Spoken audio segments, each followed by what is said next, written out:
Grand 8, l'approche. L'appareillage. Mardi 1er juillet. Hier, l'on acheva d'embarquer les troupes et les choses nécessaires au voyage d'Afrique, annonce la Gazette de France, et tout doit partir cette nuit si le vent se trouve favorable. La dépêche détaille la composition de la force d'intervention française, mais les informations qu'elle fournit sont loin d'être toutes exactes. La Gazette annonce, par exemple, que l'effectif du corps qui doit débarquer s'élève à 10 000 hommes, alors qu'il n'est en fait que de 6 500. Elle affirme que parmi ces troupes figurent des bataillons anglais et hollandais, et que plusieurs vaisseaux de ces deux nations doivent se joindre à l'escadre française et aux galères de Malte. Or, l'Angleterre et la Hollande, sur le point de se déclarer la guerre, ont depuis des mois renoncé à toute participation à l'expédition française contre la barbarie. Ces informations erronées nous incitent à n'accorder qu'un crédit limité aux publications de cette presse par trop chauvine. Mercredi 2 juillet. 14 vaisseaux de guerre porteurs de plus de 600 canons et une quarantaine de navires de servitude, flûtes, vaisseaux ou barques longues appareillent tour à tour.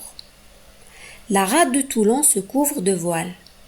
Beaufort a hissé la corne au grand mât de la Royale, le vaisseau amiral que commande le chevalier Paul. Les meilleurs chefs d'escadre, les plus valeureux capitaines qui depuis des années pourchassent les barbaresques sont tous là. Duquesne sur le Saint-Louis, de Fricambault sur le César, Gabaret sur l'Hercule, Desardans sur le Jules, Vivonne sur la Reine, Preuilly sur l'Écureuil, La Roche-Saint-André sur le Beaufort et Buos sur la Perle, cet ancien vaisseau amiral des Turcs d'Alger que l'escadre française a capturé l'an passé devant Bonn. Le spectacle est magnifique. 2 siècles plus tard, Alexandre Dumas en fait une vivante description dans Le Vigande de Bragelonne. Bien qu'issu de son imaginaire, le tableau qu'il dépeint doit être assez proche de la réalité.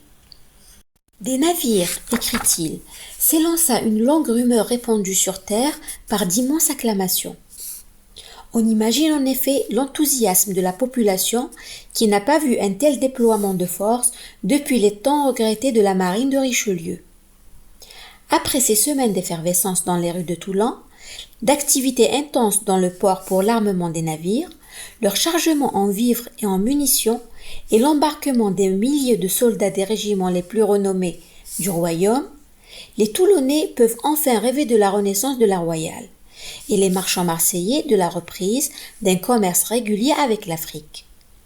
Maintenant que le roi de France se décide à user de la force contre les Turcs d'Alger, les Provençaux songent déjà à la réouverture des comptoirs français sur les côtes algériennes et au rétablissement du bastion de France.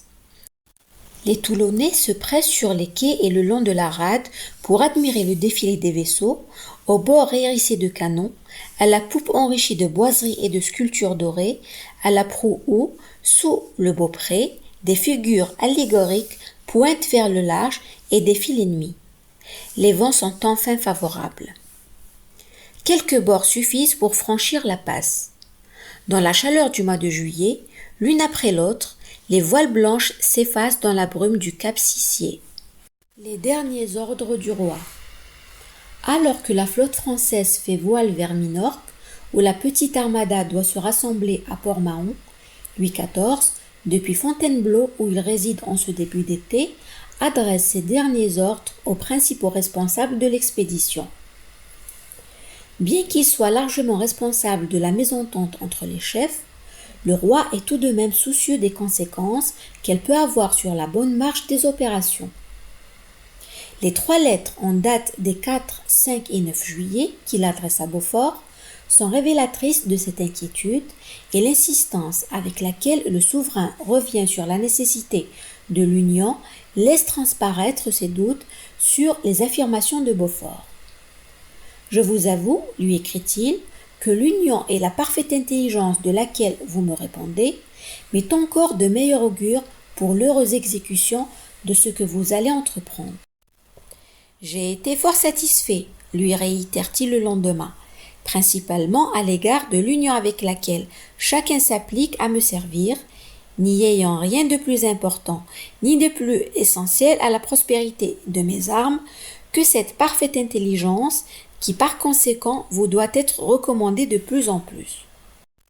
Et 4 jours plus tard, le roi affirme une nouvelle fois: je me réjouis de l'assurance avec laquelle vous me confirmez que l'union que je vous ai si vivement recommandée sera toujours telle que je souhaite.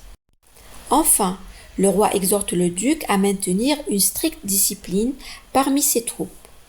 Le mieux, lui conseille-t-il, est à l'avenir de faire observer ponctuellement les ordres de la marine sans souffrir qu'on s'écarte jamais des formes qu'elle prescrit.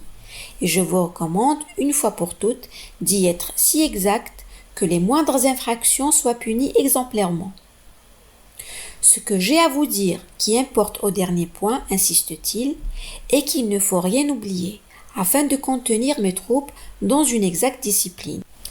Car la moindre tolérance les porterait aussitôt à un dérèglement général, qui non seulement armerait tout le pays contre vous, mais aussi serait capable de les ruiner par elle-même.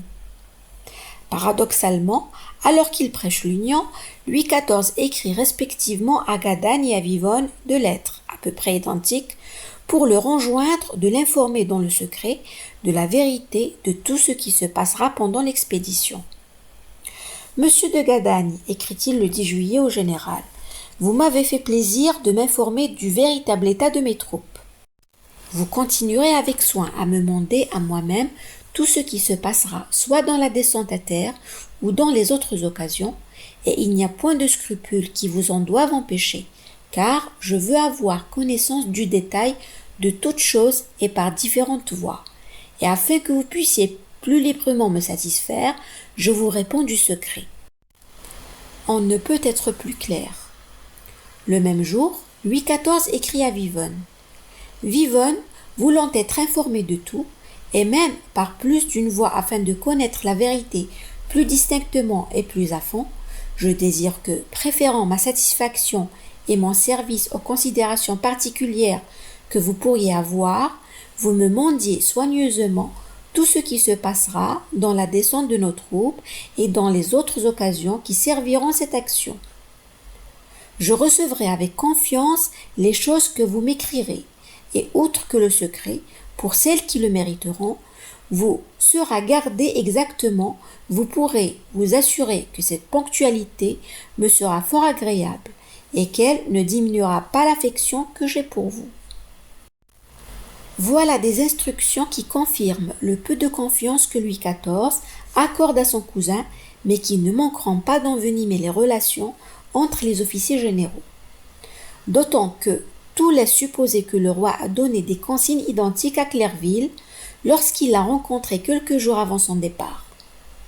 Le chevalier se présentera du reste pendant toute la campagne comme l'homme de confiance du roi. Le corps expéditionnaire français en Hongrie. Au moment même où il donne ses derniers ordres au chef de l'expédition d'Afrique, Louis XIV écrit au comte de Coligny pour lui témoigner sa satisfaction de la bonne tenue de ses troupes. Coligny, à la tête d'un contingent fort de 6000 hommes d'élite, vient d'arriver en Autriche pour renforcer l'armée impériale du feld-maréchal Montecuccoli, qui en Hongrie s'oppose à l'avancée des Turcs du grand vizir Köprülü. Au-delà du prestige qu'il cherche à tirer de cette aide opposée à l'Empire et du rôle éminent et surtout ostensible qu'il veut jouer dans la défense de la chrétienté, Louis XIV compte aussi que cette guerre en Hongrie fixera les forces du sultan de Constantinople et, détournant son attention de la barbarie, lui laissera les mains libres à Gigri. Minorque. Les 8 galères de France sont mouillées à Port-Mahon depuis le 27 juin. Leur départ de Toulon, comme leur arrivée à Minorque, ont été marqués par de brillantes manifestations. Défilés, centaines de coups de canon, salves de mousqueterie, saluts divers. Les galères ont jeté l'ancre devant la ville et le marquis de Terne s'est empressé d'aller saluer le gouverneur de l'île dans sa forteresse. Samedi 7 juillet, au petit matin, à l'horizon au sud, surgissent les voiles multicolores et frappées de la croix blanche à 8 pointes des 7 galères de Malte.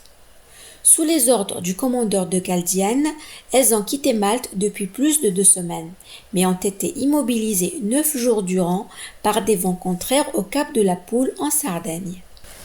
Aussitôt l'arrivée des Maltais annoncée, le marquis de Terne donne l'ordre à ses capitaines de hisser le grand pavois et d'appareiller pour rendre les honneurs aux nouveaux arrivants. Les galères de France s'alignent à l'entrée du port. La capitaine de France arbore une large bannière rouge frappée de fleurs de lys blanches. Elle échange les saluts d'usage avec la capitaine, amiral de Malte. Les tirs de mousquet se font écho. Aux salves des canons des galères de France, celles de Malte répondent coup pour coup. Puis, côte à côte, les 2 galères amirales entrent au port en tête de l'escadre. Le soir du même jour, à 7 heures, au nord cette fois, l'escadre de Beaufort apparaît. Les cérémonies reprennent car la Royale, pauvre en navires, reste riche en traditions. À nouveau, les galères hissent leurs pavois et appareillent au devant de la flotte. Saluts, coups de canon et salves de mousquet se succèdent pendant toute la durée du mouillage. Les galères parties de France et de Malte depuis plus de 2 semaines sont à court de vivres. Avant de pouvoir quitter Port-Mahon, la flotte devra attendre quelques jours, le temps de leur ravitaillement. Beaufort profite de ce délai pour réunir en conseil ses officiers généraux, les capitaines des navires et les chefs d'unité. Il leur dévoile l'objectif de l'expédition, il répartit les rôles et responsabilités de chacun pour la descente à terre et la prise de Gigery. On lèvera l'ancre le 10 au matin si le vent le permette. On mettra le cap sur Bougie, qu'il faut reconnaître avant que d'aller ailleurs, affirme Beaufort dans le rapport qu'il envoie à Colbert. Avant de pouvoir quitter Port-Mahon, la flotte devra attendre quelques jours, le temps de leur ravitaillement. Beaufort profite de ce délai pour réunir en conseil ses officiers généraux, les capitaines des navires et les chefs d'unité. Il leur dévoile l'objectif de l'expédition, il répartit les rôles et responsabilités de chacun pour la descente à terre et la prise de Gigery. On lèvera l'ancre le 10 au matin si les vents le permettent. On mettra le cap sur Bougie, qu'il faut reconnaître avant que d'aller ailleurs, affirme Beaufort dans le rapport qu'il envoie à Colbert. Cela servira aussi à faire voir ce poste à tous ceux qui sont ici afin que, si par malheur le lieu où l'on doit aller par ordre de Sa Majesté n'était pas tel que nous le désirons, nous pourrions revenir en connaissance de cause à celui-ci, n'étant pas résolus de retourner en France sans avoir tenté quelque chose pour la gloire des armes de notre maître. Beaufort semble décidément douter de plus en plus de l'opportunité du choix de Gigery. Mais il se garde cependant de signaler dans son rapport que le commandeur Galdiane, marin expérimenté qui connaît bien les côtes de Barbarie, a lui aussi exprimé de sérieuses réserves sur ce choix. Colbert en est toutefois informé par la Guette. Le général des galères de Malte, rapporte l'intendant au ministre, s'est acquis grande estime et grande créance auprès de notre armée. On me mente qu'il n'a pas très bonne opinion de Gigery.